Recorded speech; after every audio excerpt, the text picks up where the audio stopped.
The date is February 12, 2021. The place is Arkansas Randall Tyson Track. 5 runners, all from the University of Oregon, have assembled here for a special invitational mile race.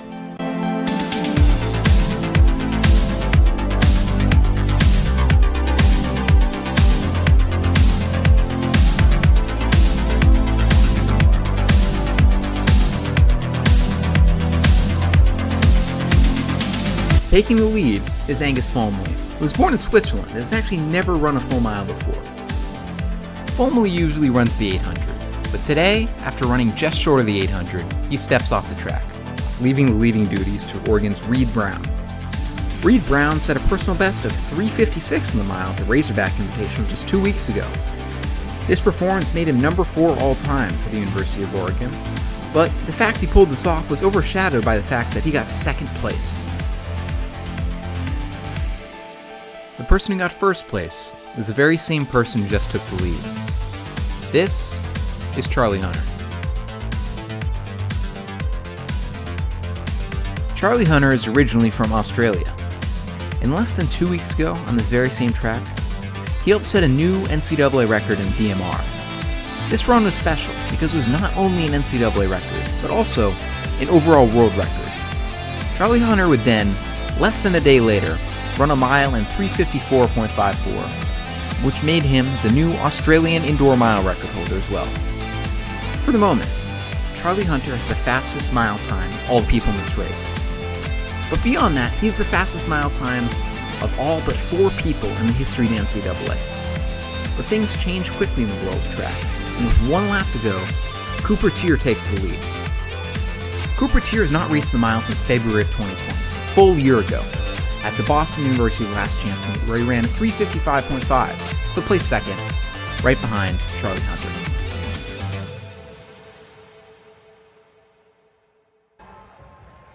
And look at this, 3:48, 3:49. The days of Cooper Teare being runner-up to Charlie Hunter have seemingly come to an end. Hocker, 27:18, that last 200 meters, 27:11. At 350 will put them 1-2. In 1974, UNC's Tony Waldrop ran 3:55 in the mile. This was an NCAA record, and at the time, the world indoor mile record. 1976 was an Olympic year, so naturally, the world record holder in the indoor mile decided that it was time to retire from track. It was a decision that he described as really easy, seemingly because the Olympic trials were not very fun. Tony Waldrop ran for fun. It was a decision that he never regretted. Waldrop's advice to young athletes was to make sure that they do it because they enjoy it. He died in 2022.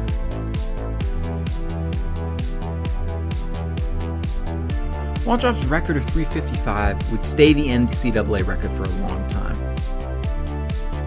Electronic games being heralded by folks in the trade as this year's holiday bestseller. Believe that O.J. Simpson is in that car. Y2K experts say we're not out of the woods just yet.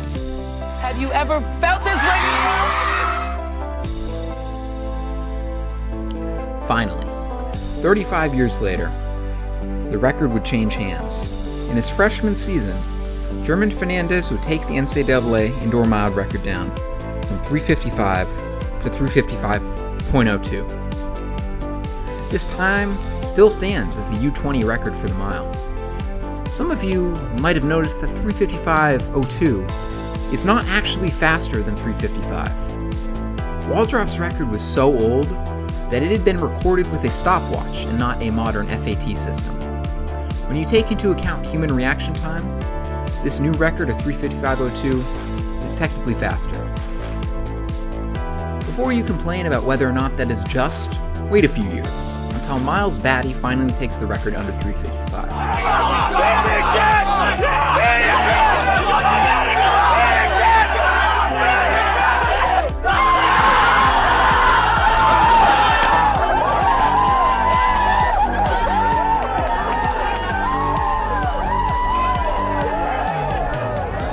This started a trend because the very next year Chris O'Hare would drop it to 3:52.98, and the year after that, Lolly Lalang would drop it another tenth of a second to 3:52.88. the record would rest for a bit until 2017, when it was finally claimed by 17-time NCAA champion Edward Cheserek, the winningest man in all of college sports.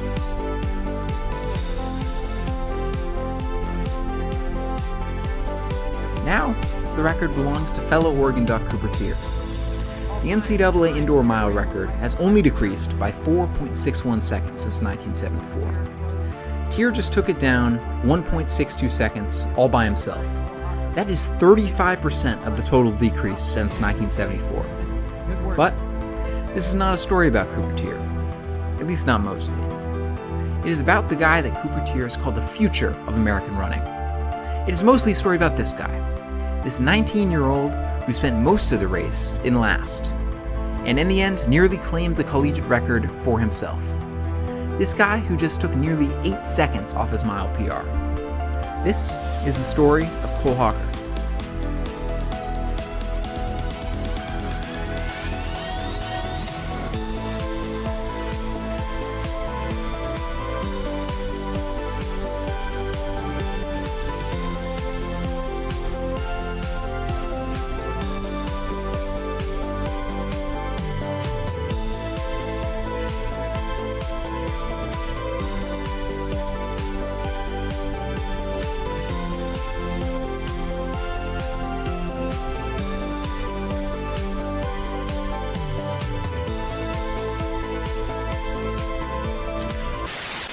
Cole Hocker's from Indiana. He went to Cathedral High School and had a pretty solid high school career, which ended in him winning state titles in both the 1600 and the 800. A 1600 is about 9 meters short of a full mile, so when I tell you he ran 4:07 in the 1600 at the state meet, that's pretty much his mile time. He would run the mile for the first time in Oregon uniform at the UW Indoor Preview, where he would finish in 4:08.84. A few weeks later, he would run with his teammates at the Boston University Last Chance, and he would finally break forward with a time of 3:58.20. He finished 5th, not good enough to beat his teammates Charlie Hunter and Cooper Teare, but good enough to cement his place in history and make him the 558th American to break the 4-minute barrier. After this race in February 2020, for whatever reason, the NCAA stopped having races for a while. I haven't been able to find anything on why that might be, so if you have any theories, please leave them in the comments. His next race was not until January of the next year, or right after running the first leg of that record-setting DMR, he placed second in the 3000. He was not quite able to secure first, because that spot, of course, was claimed by his teammate, Cooper Teare. The very next race Cole Hocker would run would be that record-setting mile race. After this race, Cooper Teare, Cole Hocker, and Charlie Hunter had the first, second, and 6th fastest indoor miles in collegiate history. Charlie Hunter just improved his own Australian record and became the 41st fastest person to ever run the indoor mile. Cooper Teare and Cole Hocker are also on the list of the top 50 fastest people indoor mile at number 7 and number 8. This all-time list of Olympic medalists and other legends of the sport is now joined by 2 college kids. But that's not the craziest part. The craziest part is these 3 guys were not done. This is a 2-day meet, and this is just day 1. They still had the 800 to run. You'd think they might be pretty tired after running some of the fastest miles ever recorded, but apparently not, because all 3 of these guys were able to break 150 in the 800 the very next day. Charlie Hunter even won the event and set another Australian record, this time in the 800. Charlie Hunter just ran 2 national records in less than 24 hours. These runners have seemingly done it all. So what's next?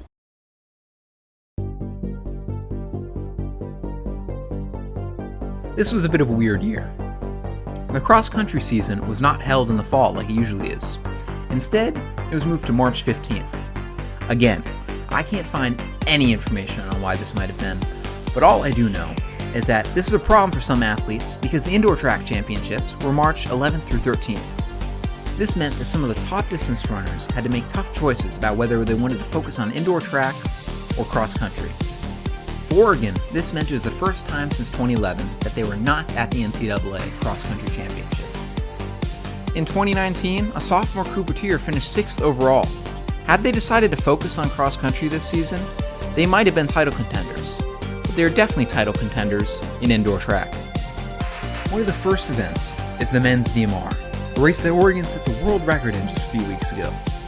Oregon's record is 9:19.42, which is nearly 8 seconds ahead of the meet record of 9:27.27, which was also set by Oregon in 2016 after Edward Cheserek ran 3:52 in the mile just 30 minutes after winning the 5K. My voice, ladies and gentlemen, Edward Cheserek coming off the 5K is your DMR champion, 9:27.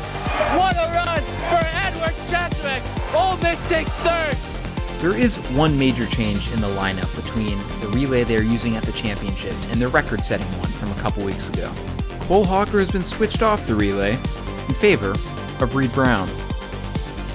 Reed Brown finds himself competing with runners from North Carolina and Ole Miss. But Brown makes a move towards the end and passes the stick to their 400 guy Xavier Nairn in first. But by the time it's Nairn's turn to hand off the stick, the pack has grown to include Texas and Virginia Tech. But luckily for Oregon, their 800 leg is Charlie Hunter.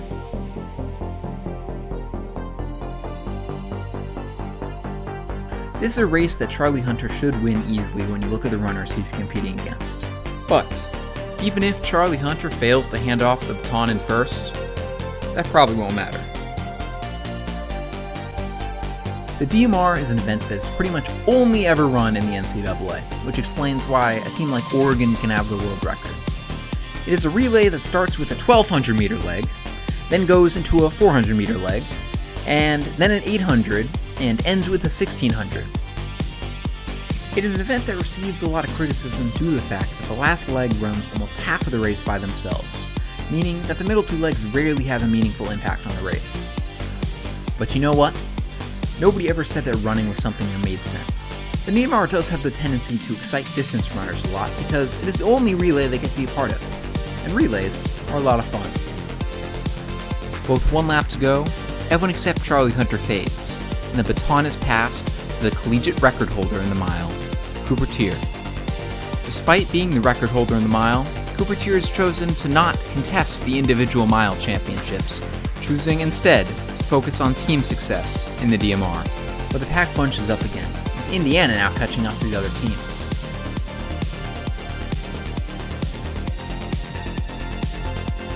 And with 1 lap to go, all of them fall away, except for one person. Mario Garcia Roma.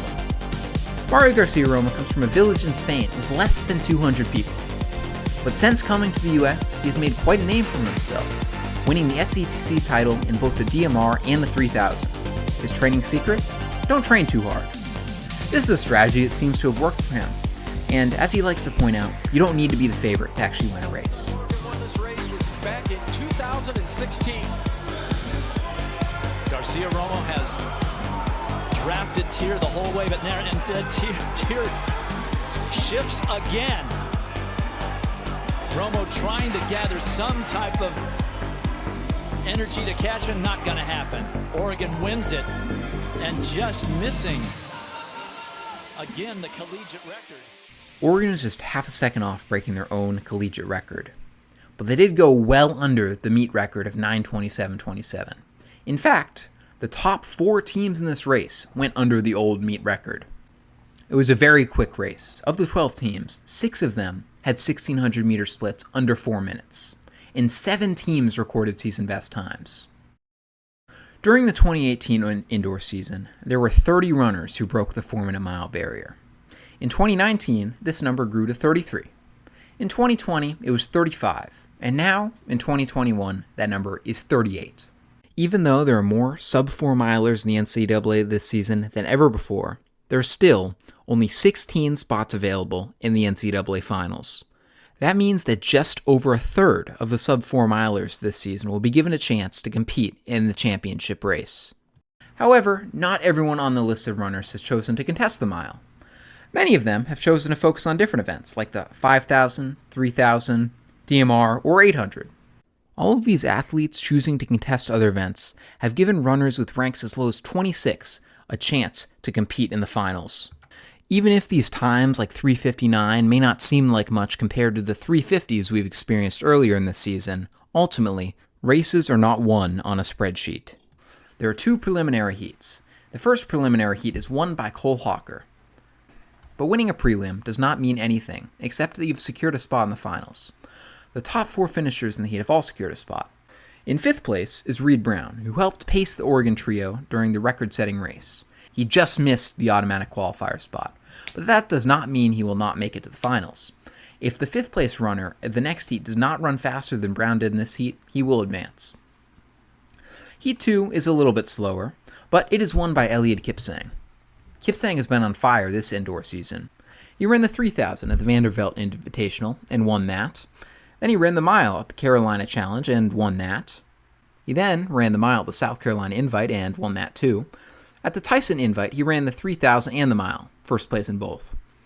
At the SEC Championships, he ran the 3000 again, and this time got second place. But that is because in first was Mari Garcia-Romo. And now he has won Heat 2 of the NCAA Championships, meaning that this entire season he has not lost a mile race. Heat 2 was a little bit slower in the first one, which means that both Reed Brown and Nebraska's George Kusch will advance to the finals. The NCAA Finals will feature 10 runners. Each of them have their own unique story, like Waleed Suleiman, who moved to the United States during high school and found that he could not speak the same language as anyone on his cross-country team. Or Lucas Bonds, who can snap, whistle, and raise one eyebrow all at once. But Hocker's main obstacle to victory might not be his competitors, who make up probably the most stacked field in the history of the NCAA so far. His main obstacle might be something supernatural. Writer Joanna Gretschel observed what she dubbed the curse of the NCAA mile record. In 1974, the year that Tony Waldrop ran that 3:55 to set the new collegiate record, he obviously won the NCAA championships in the mile. He would, however, be the last person to ever do both those things in the same year. 35 years later, when German Fernandez became the new record holder, he would not even contest the NCAA championships. In 2012, Miles Batty would set the new record and go on to get third in a championships that was won by Chris O'Hare. In 2013, Chris O'Hare set the new record, and he went on to place 7th in a race that was won by Lawi Lelang.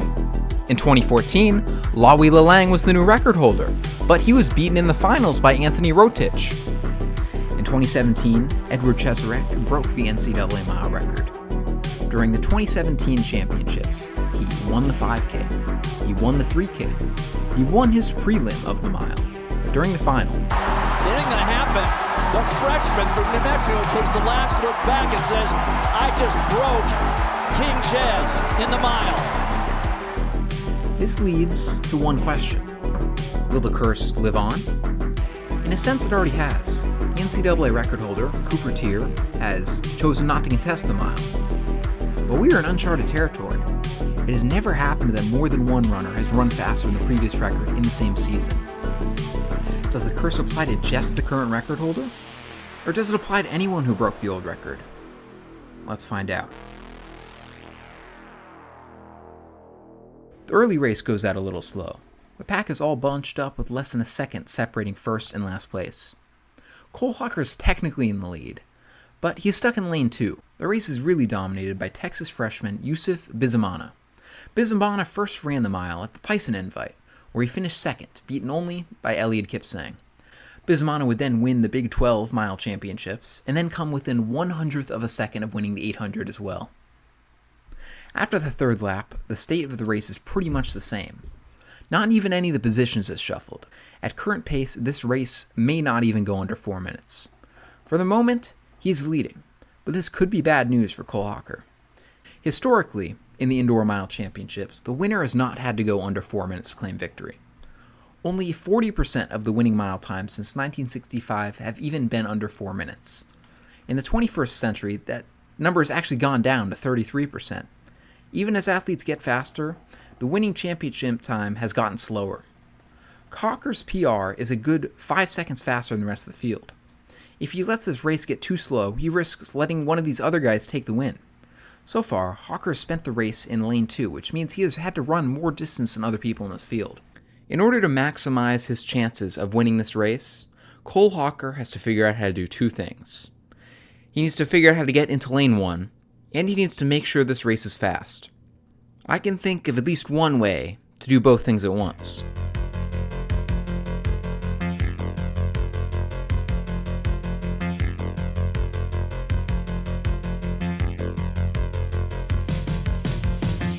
Cole Hocker takes the lead.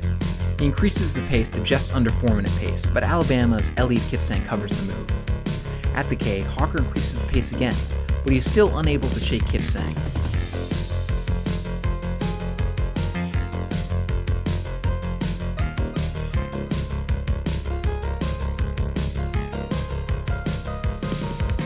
With 1 lap to go, Hocker has increased the pace again and is now a 3-man race between Hocker, Kipsang, and Drake's Adam Fogg. All 3 of these guys can taste victory, but only the one with the strongest finish will capture it. Nice tempo change for Hocker. Look at him really turning it over here. He's just putting his feet down more often than everybody else, gapping Kipsang now, who has no answer. Fogg has also spent his energy. Now Suleiman trying to get back in the top 3. But Hocker is going to run a blistering last 440 yards to win it in 3:53.71. Kipsang, the freshman, will finish second. Suleiman third. It looks like maybe Fogg hung on for 4th.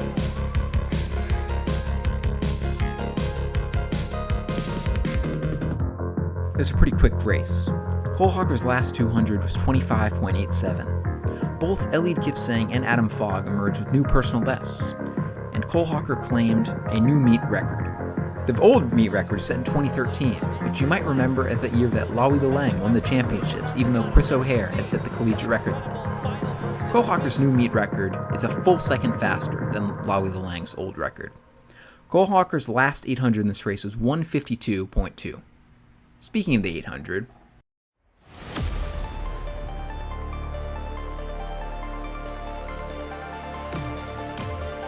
after lap 1 of the men's 800, Charlie Hunter is in dead last. This is not necessarily a cause for alarm. He spent the first lap of his prelim race in the last 2 and ended up finishing in first.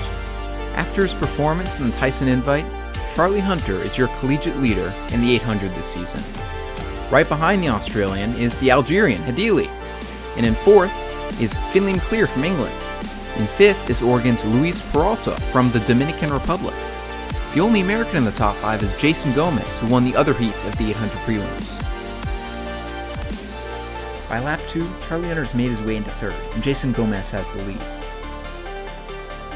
Going into the bell lap, McClear has pushed Hunter into 4th, and there's a clear top 5 with Gomez leading, followed by Hadili, McClear, Hunter, and Notre Dame's Samuel Holtz. Hadili now making the move, but there's a lot of bumping. There could be a flag on that, as Gomez takes the worst of it, now dropping back. Hadili now with McClear. McClear in the lead, and Charlie Hunter going to chase.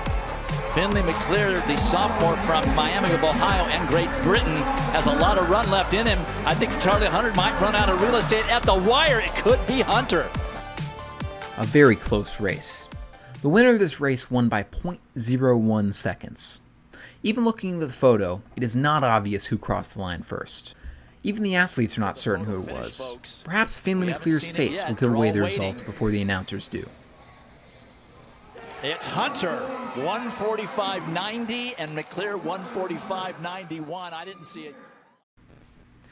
Finley McClear just came agonizingly close to becoming a champion.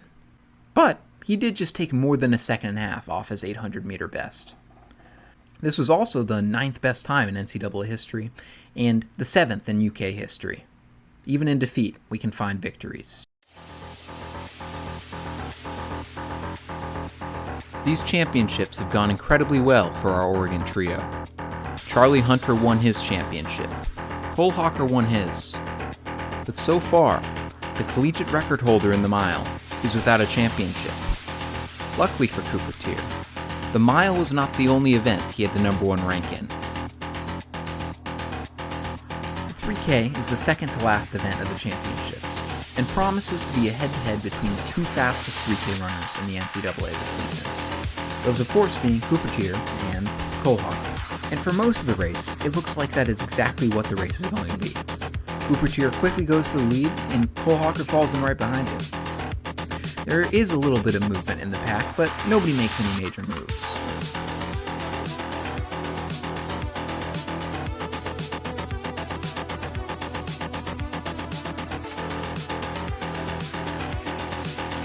Interested to see at what point Cole Hocker starts to struggle, if at all. Why would the announcer expect Cole Hocker to fade after he saw that performance in the mile?